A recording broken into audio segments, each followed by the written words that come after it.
Assalamualaikum warahmatullahi wabarakatuh, teman-teman kelas 6. Semoga kita selalu dalam keadaan sehat walafiat dan bersemangat untuk mengikuti pembelajaran pada hari ini. Materi kita pada pembelajaran kali ini adalah peran Sunan Giri dalam perkembangan Islam di Indonesia. Teman-teman bisa membuka buku SKI halaman 25. Sebelum belajar, mari kita awali pembelajaran kita dengan mengucap basmalah. Bismillahirrahmanirrahim. Lalu, perhatikanlah penjelasan berikut ini. Sunan Giri memiliki peranan penting dalam perkembangan penyebaran agama Islam di wilayah Indonesia, khususnya di daerah Jawa. Peranan penting Sunan Giri yaitu sebagai berikut. Yang pertama, Sunan Giri berperan sebagai pemimpin agama dan penguasa wilayah Giri. Yang kedua, Sunan Giri mengambil alih fungsi dukuh menjadi pesantren. Yang ketiga, Sunan Giri mengembangkan pendidikan terbuka bagi masyarakat. Dan yang keempat, Sunan Giri memanfaatkan seni pertunjukan sebagai media dakwah. Yang pertama, Sunan Giri berperan sebagai pemimpin agama dan penguasa wilayah Giri. Keberadaan bangsal Sri Manganti, Puri Kedaton di situs Giri Kedaton adalah bukti sejarah bahwa Raden Paku bukan hanya ulama penyebar agama Islam, melainkan juga penguasa politik di wilayahnya. Dalam bahasa Jawa kuno, arti dari Sunan Giri adalah Raja Giri. Sebagai Dewan Wali Songo, Sunan Giri bertugas membuat tatanan pemerintahan di Jawa, mengatur perhitungan kalender, menyesuaikan siklus paukon, yaitu sistem pertanggalan tradisional Jawa, serta merintis pembukaan jalan. Yang kedua, mengambil alih fungsi dukuh menjadi pesantren. Proses islamisasi yang dilakukan oleh Sunan Giri salah satunya melalui jalur pendidikan.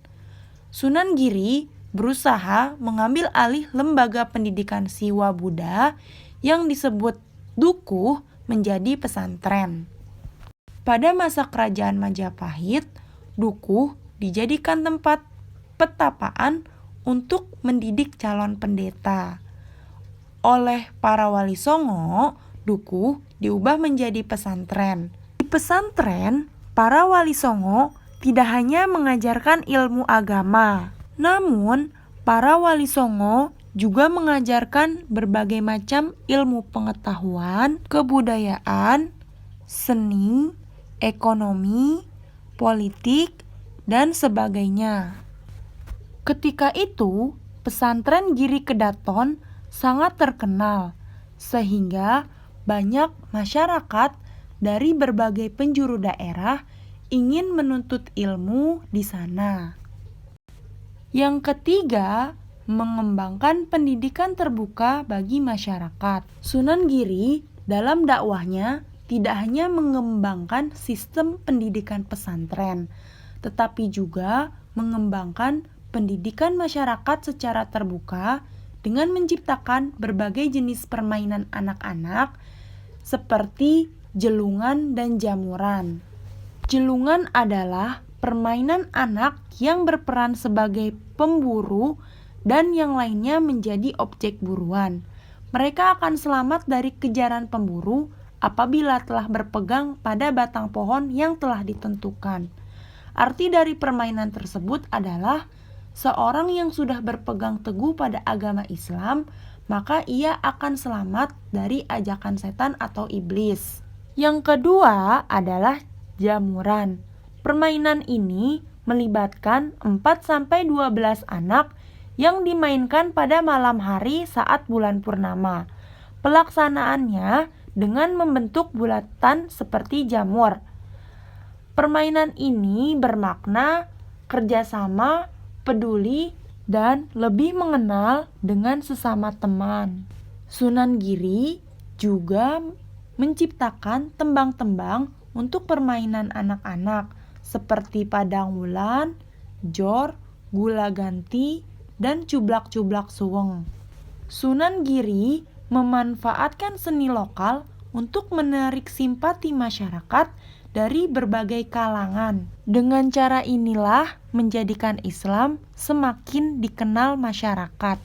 Yang keempat, Sunan Giri memanfaatkan seni pertunjukan sebagai media dakwah.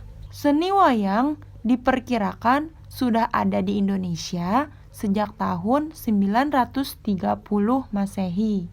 Pada masa Majapahit, pertunjukan wayang biasanya berhubungan dengan ritual-ritual keagamaan Hindu-Buddha.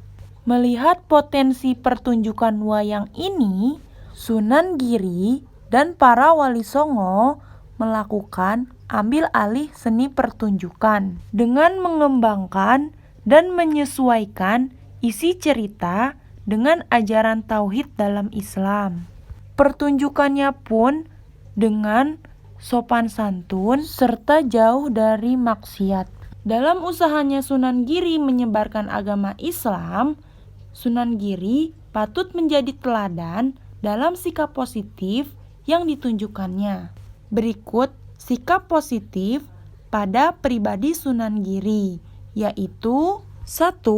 Menjadi santri yang cerdas, tekun, dan bersungguh-sungguh dalam menuntut ilmu. Yang kedua, Sunan Giri adalah seorang yang sangat toleran dan bijak dalam berdakwah. Yang ketiga, Sunan Giri merupakan pemimpin yang mengayomi rakyatnya. Dan yang keempat, Sunan Giri adalah seorang seniman yang kreatif. Sebagai umat Islam, sebaiknya kita meneladani sikap-sikap positif yang telah dicontohkan oleh Sunan Giri. Cukup sampai di sini pembelajaran kita pada hari ini. Terima kasih teman-teman sudah memperhatikan dan menyimak materi SKI pada hari ini. Semoga bermanfaat. Mari kita akhiri pembelajaran kita dengan mengucap hamdalah. Alhamdulillahirabbil alamin. Wassalamualaikum warahmatullahi wabarakatuh.